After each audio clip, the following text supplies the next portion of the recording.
Hot off the press, guys. Get your officially licensed Cole Robinson Snake Diet t-shirts now. Hey Fatty on the front, Anthony, plants are trying to kill ya, Chafee on the back. Plants are trying to kill ya! Let the world know that you're not part of the fat acceptance movement and you take a stand against dad bods around the world. Get yours now at skeletondiet.com. While you're there, consider picking up a Live from Skeleton City shirt or hat as well. Thanks for the support and back to the show.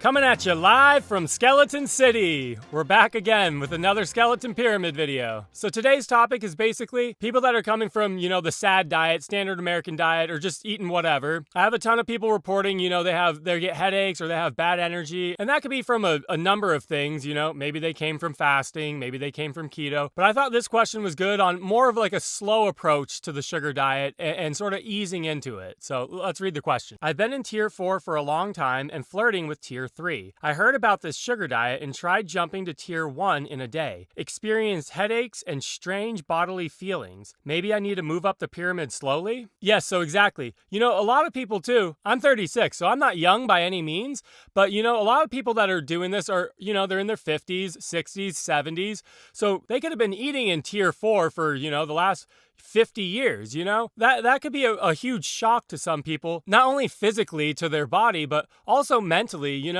That's a big thing to go from eating tier 4 straight to eating tier 1, which is just fruit, juice, sugar, and vegetables, That could be jarring or shocking for a lot of people in multiple ways. So I think that's a great strategy for somebody that wants to use the pyramid as a stepping stone, right? And I've talked about it before, but my wife and I did exactly this. And we were losing weight all the way up the tiers. So we started with tier 3, still kept it a low-fat diet, a little bit of fat, a little bit of protein, and we were still losing weight. And then we bumped it to tier 2, and we noticed that we are losing a little more weight. And then I found Cole and the sugar fasting and cutting out starch completely, and then the weight came off even faster. So it's not a all-in approach, you know what I mean? That's probably a good way for a lot of people to just come from tier 4, jump straight into tier 1, get burnt out. Because let's be real, tier 4 is way more fun to eat than tier 1. Like, who doesn't think like IHOP and Denny's and Burger King's not more fun than eating some watermelon with sugar on it or some vegetables with soy sauce? Like, to actually stay in tier 1, well, like, it's way easier than, doing a water fast or being on keto. Like, it's actually good tasting food, and I understand that. But when compared to your indulgence zone, tier 4, like, that's just always, you're lying to me. You're straight up lying to me if you're going to try and tell me that you think tier 1 tastes better than tier 4, because that's just simply not true. So yeah, going from tier 4, tier 3, still very tasty. And then you take out the fat and protein, but you're acclimated to tier 3 now. So now you take out the fat and protein, it's not that big of a deal, okay? You got the starch, you got some oatmeal for lunch, you got rice for dinner, whatever.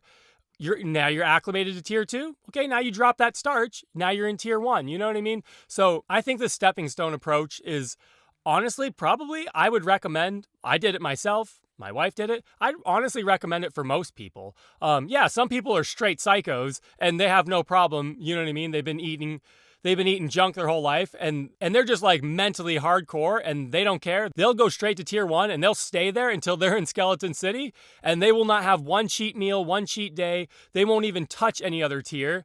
And hats off to those people. That is impressive. But if we're being real here, that's not most of us, So yeah, I love this question, and I wanted to make a separate video just on that, because I think that's a really important thing for a lot of people to know. And this isn't a purity diet. You know what I mean? Like, this isn't something that we're coming so we can be like the best. It's not a contest to see who can eat like the most pure amount of food, This is supposed to be sustainable for life, a way to eat for life. That's why we even have tier 4, the indulgence zone. And a lot of people had mentioned like tier 4 doesn't even belong on the pyramid, but like, yeah, it actually does. This is something that is sustainable for us all forever. So we don't go back to, only eating junk food for the rest of our life and being fat, sick, etc. So yeah, I hope you guys found this helpful.